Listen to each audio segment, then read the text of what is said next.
Ito ang Presidential Broadcast Service Radyo Pilipinas. Radyo Publiko ng Bagong Pilipinas para sa Bagong Pilipino. Naghahatid ng mahahalagang balita at impormasyon na guugnay ng pamahalaan sa sambayanan. Tulay sa himpapawid ng serbisyo publiko. Radyo Pilipinas. Radyo Publiko. Ang boses ng Pangulo. Sa Iloilo, Radyo Pilipinas.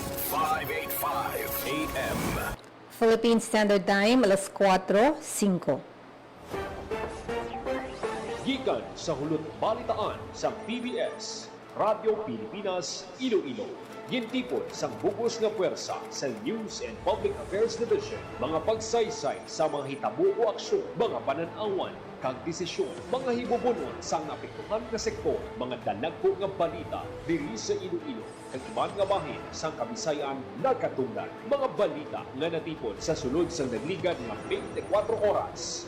Inyo mabatian sa Headliners Was. Kagkaroon, yari ang inyo PBS News Team.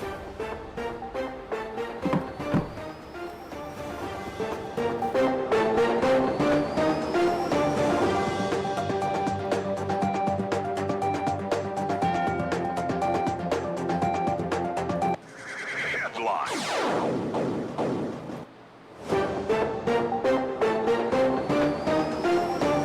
Radyo Pilipinas. Radyo Pilipinas News.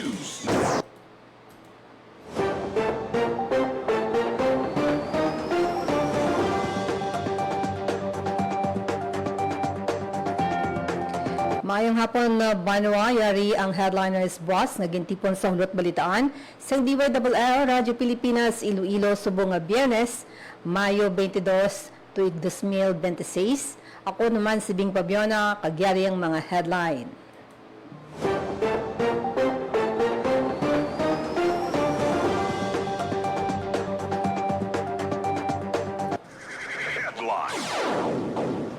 Visayas Grid liwat nga ginpaydalom sa yellow alert subong nga adlaw. Department of Energy Secretary Sharon Garin nagapanawagon nga himuon permanente nga lifestyle ang pagkinot sang kuryente.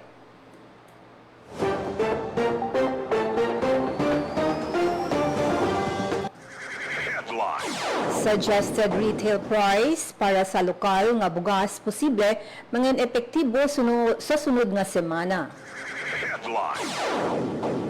Oplan kontra baha clearing operations nagapadayon.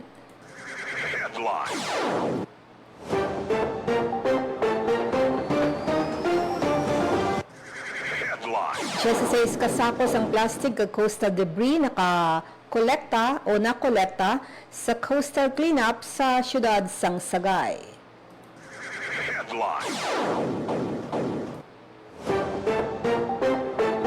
Pamilya sa mga anay rebelde sa Negros Occidental nagbaton sang bamboo weaving kits. Siyam ka rebel returnee sa Iloilo nakabaton sang bulig gikan sa Iklip. Mga estudyante ka-graduate sa Region 6 nagbaton sang cash for work financial support gikan sa Department of Social Welfare and Development Kalahi SEEDS. DTI Negros Occidental tagbaton sang Top Trade Promotion Officers Award.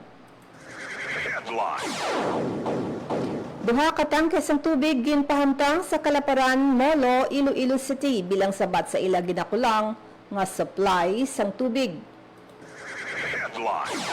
Police Regional Office 6 may bag-o nga Regional Director.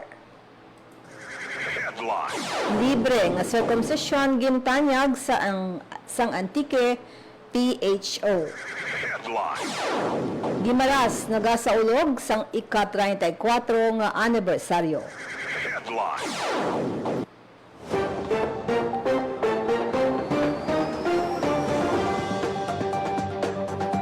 Sa kaundan sang mga headlines,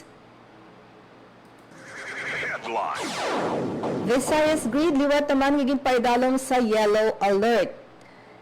subong nga adlaw bangod sang manipis nga supply sang kuryente. Suno sa abiso sang National Grid Corporation of the Philippines, epektibo ang yellow alert upis sa alas 3 tubtob alas 4 subong iyang hapon, kag sundan sang alas 5 sang hapon tubtob duman alas 9 sa gabi. Nahibaluan nga mayara sang 2,485 megawatts nga kuryente. Ang ginalauman demand gikan naman sa kabilugan nga 2,653 megawatts nga kuryente nga available sa grid. Ginipot sang NGCP nga 14 ka planta ang karon wala nagaandar, samtang may 12 ka planta ang nagadalagan sa derated capacities o kung kulang nga supply sang kuryente. Nagapanawagon si Department of Energy Philippines Secretary Sharon Garin sa publiko nga himuon permanente nga hilikoton o kon lifestyle ang pagkinot sang kuryente nga sunod sa iya hindi lang makapahapos sa pangabuhi isang tagsa ka Pinoy kundi mangindako pa nga bulig sa bilog nga pungsod. Ini ang ginhatagan pagtangod ni Garin, opisyal nga paglunsar sang bagong nga programa pang enerhiya sa Department of Energy ang oras natin sa Efficiency o ONE campaign.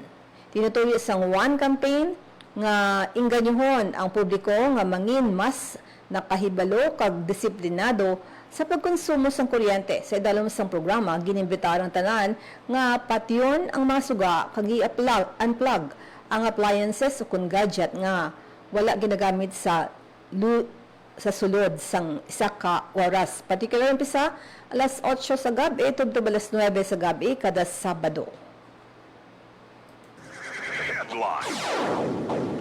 Posible ba yung epektibo na sa sunod nga semana ang 53 kada kilo nga suggested retail price para sa lokal nga mga bugas? Suno kay Agriculture Secretary Francisco Chu Laurel Jr., inalauman nga pagwa na ang memo tuhoy sa SRP sa sunod nga semana.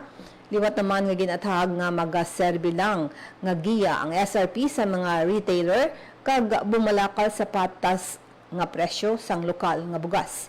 Una nga ginsiling ni Secretary Chu Laurel nga nahisugtan ang 53 pesos kada kilo nga SRP matapos ang konsultasyon sa mga rice millers kag iban pa nga stakeholders sa industriya. Kaangot sini natala naman nga istriktuhon sa sunod nga semana sa Department of Agriculture sa 50 pesos kada kilo nga price cap sa imported nga bugas.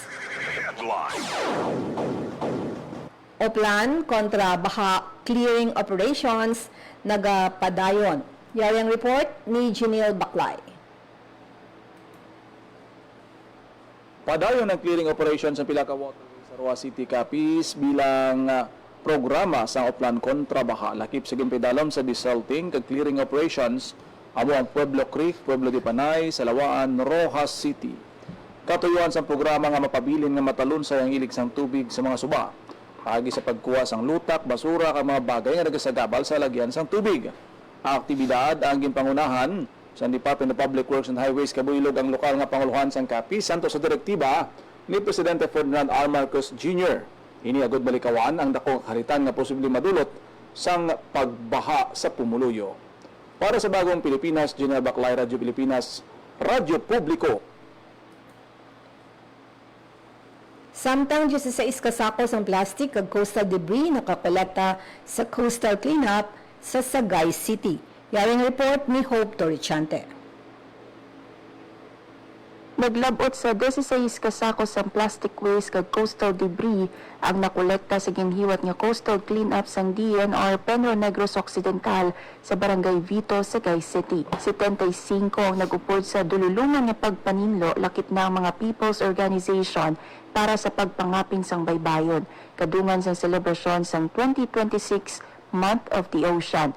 Magluwas sa clean-up, naghiwat man ang grupo sang Information, Education and Communication Session sa diin ginpaalinto ng importansya sang bulan sang kadagatan kagang papel sa mga bakhawan sa pagpangapin sa mga pumuluyo, marine biodiversity kag pagpabaskog sang climate resilience. Sunod sa DNR-NIR, ang aktibidad pahibalo nga ang mga tikang bisan gamay nagabulig para sa mas maayo nga kadagatan kag mas mapag-on nga palaabuton. Para sa Bagong Pilipinas, Hope Torrichante, Radyo Pilipinas, Radyo Publiko.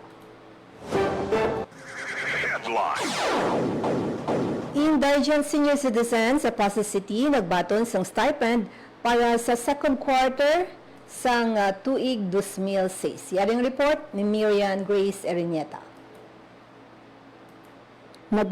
Nagbaton sa stipend para sa ikaduwa nga quarter sa 2026 ang masobra sa 3,700 ka indigent senior citizens sa Pasay City. Giniwat ang payout sa 51 ka barangay sa syudad sa pagpanguna sa City Social Welfare and Development Office kag Office for Senior Citizens Affairs. Kada benepisyaryo nagbaton sa tig 3,000 pesos na stipend o kon 1,000 pesos kada bulan. Ang Social Pension Program nagatuyo nga maghatag sa bulanan nga stipend sa mga maluya, masakiton o kung disabled nga wala sang pension o kung permanente nga source of income kag wala ni ginabaton nga financial assistance halin sa ila himata. Para sa Bagong Pilipinas, Miriam Grace Erinieta, Radyo Pilipinas, Radyo Publiko.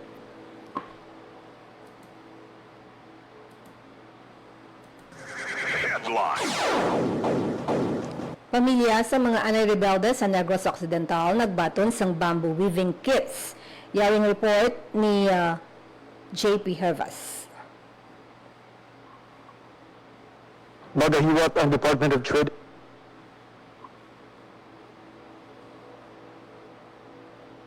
Nagbaton sang bamboo weaving kits ang pamilya sang 32 ka anay rebelde sa Negros Occidental. Ang turnover ginpangunahan mismo ni Negros Occidental Governor Eugenio Jose Lacson.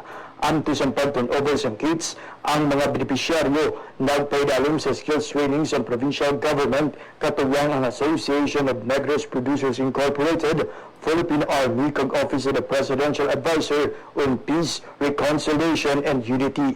Ang inisyatibo ginproduhan sa dalom sa 2025 Gender and Development Program sa Provincial Planning and Development Office. Katuyan sini nga matagan sang tayuyon nga alternatibo nga palangbuyan ang mga benepisyaryo nga naghalin sa mga anay conflict-affected rural area.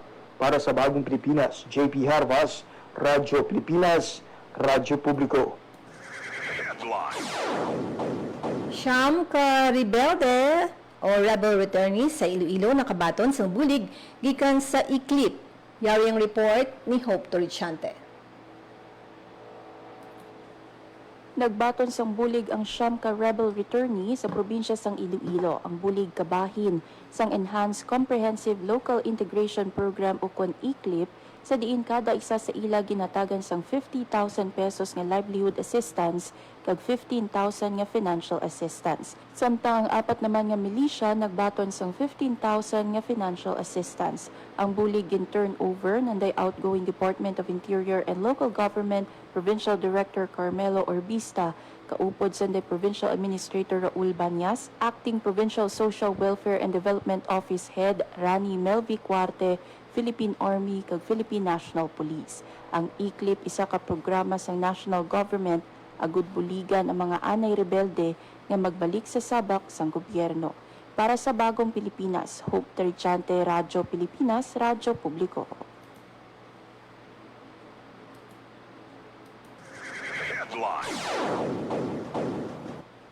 Mga estudyante kag graduates sa Region 6 nagbaton sang cash for work, financial support gikan sa Department of Social Welfare and Development Kalahi Seeds.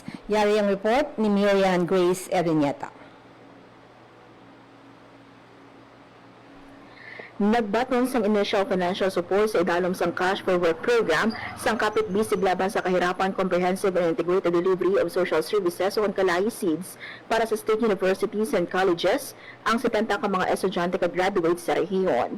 Ang Cash for Work program nagahatag sang temporaryo nga employment kag financial assistance sa economically disadvantaged college students kag graduates sa bylaws ng serbisyo sa opisina sa gobyerno o partner institutions. Sa idalom sa programa, ang student beneficiaries kinahanglan nga mag-ubra sang 4 ka oras kada adlaw sa bylaws ng 275 pesos sa sulod sang 50 ka adlaw.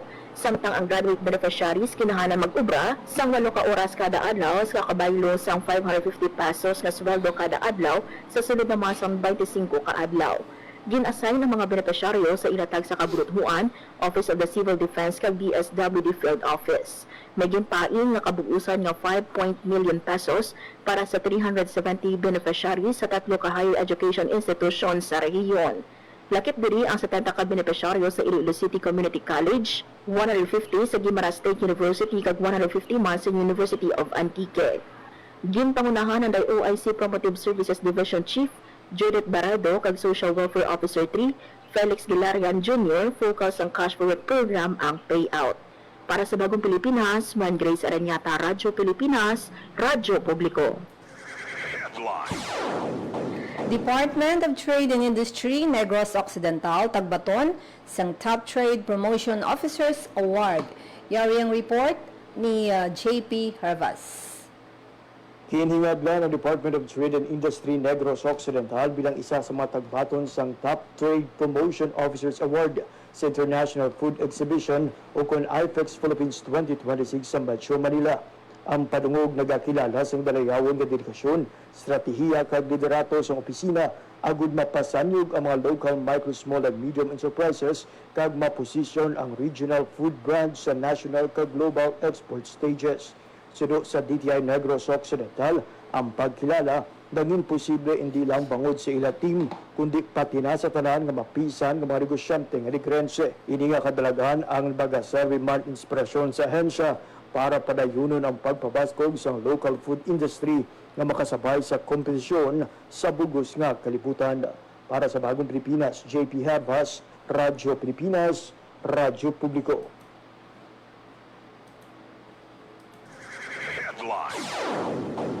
Duha ka tangke sang tubig ginpahamtang sa Kalaparan Molo, Iloilo City bilang sabat sa ila ginakulang nga supply sang tubig. Yaring report ni Emerose Santiagudo. Nagpahamtang sang static water tanks ang Iloilo City Government sa Kalaparan Arevalo kag hinaktakan lapas bilang sabat sa ilang nga problema sa water supply bangod sa nagapadayon nga init sang panahon dala sang ginapaabot nga El Nino. Ang static water tanks gininstall sa Kalaparan Gym sang Biyernes agud mag-augment sa water supply sang nasambit nga barangay. Samtang nagpahamtang man sang water tank sa hinaktakan lapas sang Huwebes sang hapon. Base sa monitoring kag assessment ng Iloilo City Government ang mga nasambit nga barangay, ang ginakabing nga critical hotspot area sa syudad nga naka-eksperyensya sang problema sa water supply. Samtang padayon naman nga ginamonitor sang City Government ang mga kabarangayan nga may pagbubo sang water supply sa ilang nga lugar. Ugod karon nga ginabantayan sang syudad ang mga naka-eksperyensya sang pagnubo sang ilang nga water supply, partikular ang Tikod, Baldosa, kag San Isidro sa Lapas, Zamora, Melissa, Rizal, Palapala 1, kag Veterans Village sa city proper, Suok, Arevalo, kag Navai sa Mandurriao. Para sa Bagong Pilipinas, Emerson Segudo, Radyo Pilipinas, Radyo Publiko.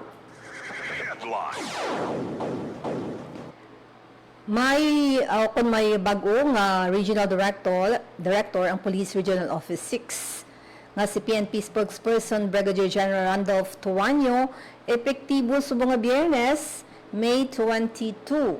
Ini ang base sa special order nga ginpagawa sa Camp Crame.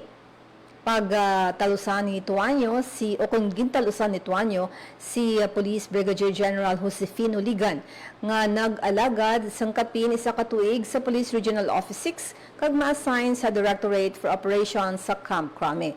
Si Brigadier General Tuanyo ang katapos ng Philippine National Police Academy Class of 1995. Libre nga circumcision gintanyag sang Antique Police o Antique Provincial Health Office. Yaring report ni Hope Torrichante. Naglunsar sang libre nga circumcision nga programa ang Antique Provincial Government pinaagi sa Office of the Provincial Health Officer sa 17 ka banwa sa probinsya pila ka adlaw antes magsugod ang klase. Nag-umpisa ang libre tuli sang Mayo 18 kag magalawig tubtob Hunyo 5 sa bulig sang 17 ka primary care facilities, Antique Medical Society kag Manila Antique Kinaadman Lions Club. Sa karon nakaserbe na ang province-wide libre tuli program sang 203 ka benepisyaryo gikan sa mga banwa sang Kulasi kag Tibiao sa Kulasi District Hospital.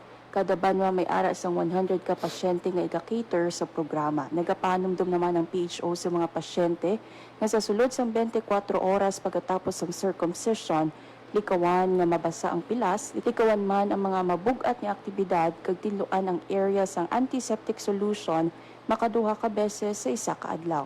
Para sa Bagong Pilipinas, Hope Trichante, Radyo Pilipinas, Radyo Publiko.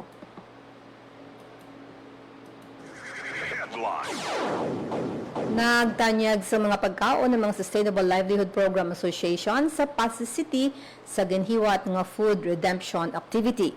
Yari ang detalye sang report ni Miriam Grace Erenieta. Nagtanyag sa mga pagkaon ng 17 ka Sustainable Livelihood Program Association sa Pasig City sa ginhiwat nga food redemption activity. Lakip sa nagserbe bilang merchants ang Golden Bridge SLP Association, kaupo ng Active Women and PWD Pantawid SLPA, Dagat Pantawid SLPA, Kapit Bisig Pantawid SLPA, Mula Pula SLP Association, Sakdag Pantawid SLPA, Ugin Pantawid SLPA, Bilog Pantawid SLPA, Uswag Pantawid SLPA, Ideal Group, Purpose Driven SLP Association, Dalikanan 1 SLP Association, Dalikanan 2 SLP Association, Good Harvest SLP Association, Iririmaw Pantawid SLPA, Salngan Proper Group, Kagpintados SLP Association.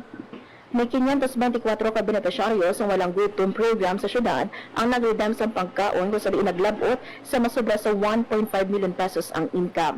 Lakip sa gintanyag sa mga benepisyaryo ang bugas, tinapay, karne, itlog, prutas o tanon kag condiments. Yara sa aktibidad si Promotive Services Division OIC Chief sang DSWD6 Judith Barredo. Para sa Bagong Pilipinas, Ma'am Grace Aranyata, Radyo Pilipinas, Radyo Publiko. Kadungan sa pagbukas ng selebrasyon sang Iloilo Bike Festival 2026 gignaagda sang organizers ang mga Ilonggo nga magupod sa Bike to Work. Yari ang report ni Emerose Santiagudo.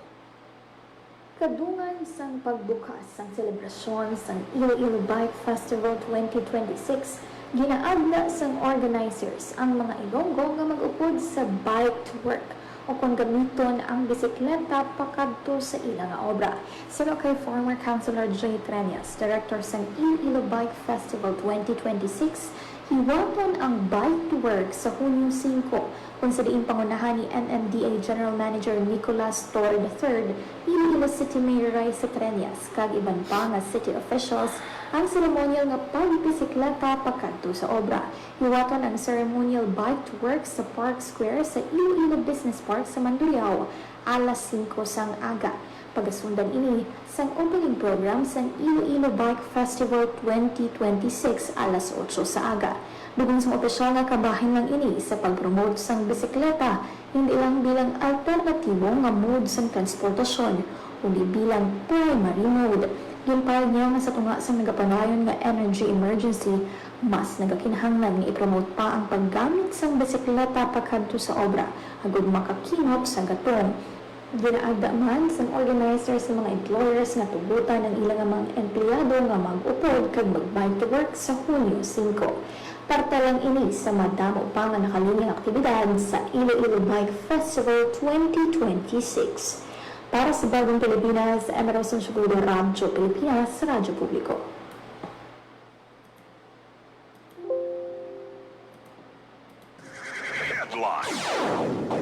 Magahiwat ang Department of Trade and Industry Iloilo kaupod ang lokal nga pangluhan sang Lambunaw kag pila ka brands kag retailers sa duha ka adlaw nga Diskwento Caravan.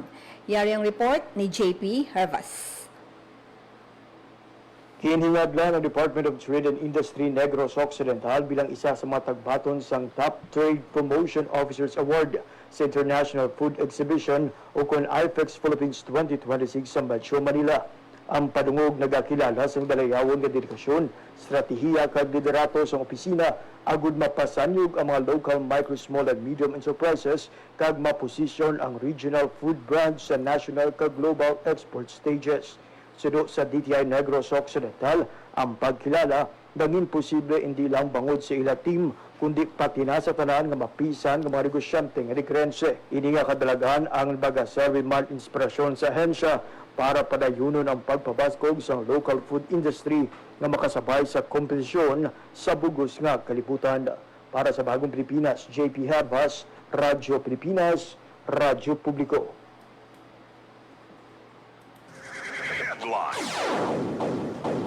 Duha ka durugista ang nadakpan sa kapulisan sa ginpatigayon nga buy-bust operation sa barangay Siniquay, Lapus, siyudad sang Iloilo.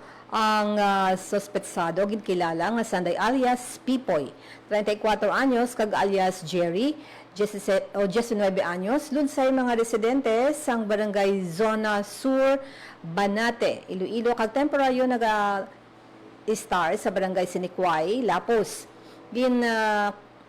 Nakuha sa mga suspetsado ang 230 ka gramo sang ginasuspetsahan siya nga nagabalor sang 1.56 million pesos kag buy-bust money. Nagagwa sa investigasyon sa kapulisan nga nadakwa na si Pipoy sadtong 2023 bangod sang illegal nga droga. Sang nakagwa sa presohan, nagbalik ini sa pagbaligya sang illegal nga droga upod si Jerry. Naglabot sa kapin 7 ka bulan nga gin-surveillance sa mga suspect antes na tigayon ang operasyon. Gin-anunsyo sang Iloilo City Veterinarian Office nga temporaryo nila nga ipaiway ang house-to-house rabies vaccination. Yari ang report ni Emmy Rose Santiagudo.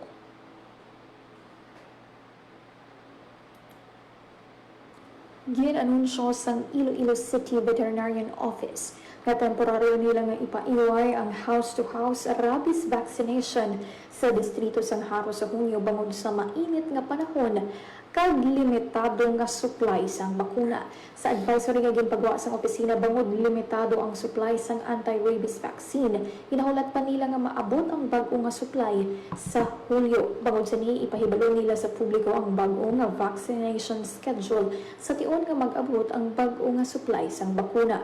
Sa pihak sini naglabot na sa masobra 7,000 ang nabakunahan nga ido kag kuring sang CBO sa bulan sang Marso. Sa lalupang dugna sa nasambit nga numero, kapin sa ismil ang nabakunahan sa field vaccination nga ginpatigayon sang City Veterinarian's Office sa mga kabaranggayan.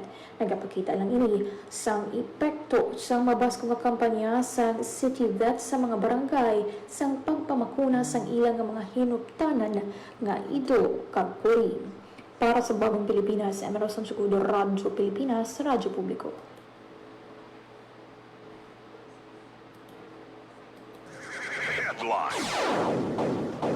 Gindeklarar sang Malacanang nga regular holiday ang May 27, 2026 sa pag-obserbar sang Idil Adha o kun Feast of Sacrifice. Ang base ini sa Proclamation 1264 Akon sa diin ang Mayo 27 sa ka-holiday sa bilugyang nga Pilipinas. Ini bangod man sa rekomendasyon sang National Commission on Muslim Filipinos nasuno ini sa 1447 Hijra Islamic Lunar Calendar. Ang Idil Adha isa ini sa duha ka pinaka dako nga kapistahan sa Islam. Kaupo dinhi ang Idil Fitr. Sa sagrado nga okasyon hingyo ang Bangsamoro Darul Efta sa bilog iyang nila nga komunidad para sa ila sini nga pangamuyo kag ila sini iya aayuno o pagpakikita sang ila sini iya nga malasakit kag pag-isa.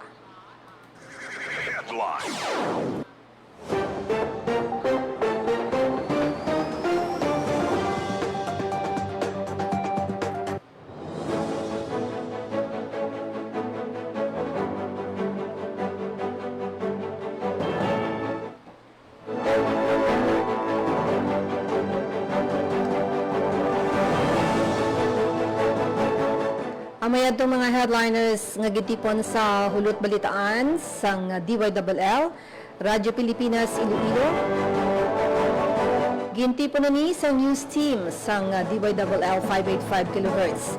Sa lilisuan sang inyong mga radyo sa AM band, kag makita ang postings sa mga balita sa Radyo Pilipinas Iloilo Facebook page.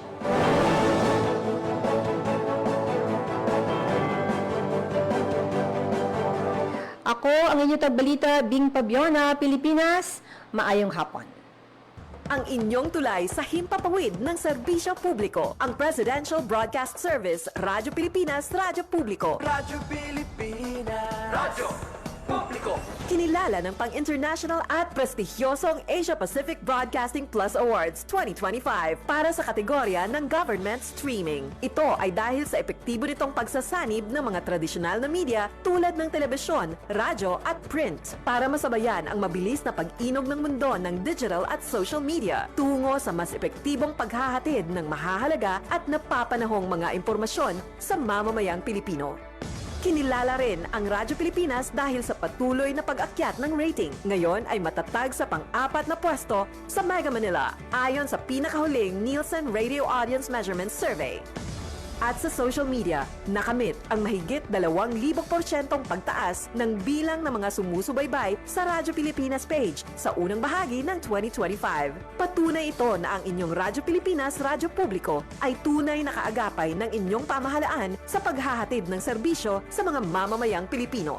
Mula sa aming lahat, sa ngalan ng inyong pamunuan at mga kawani ng Presidential Broadcast Service, kasama ang inyong mga himpilan ng Radyo Pilipinas sa buong kapuluan. Maraming salamat po sa inyong lahat, sa inyong pagtangkilik at pagkilala. Radyo Pilipinas. Radyo Publiko. Maging fuel efficient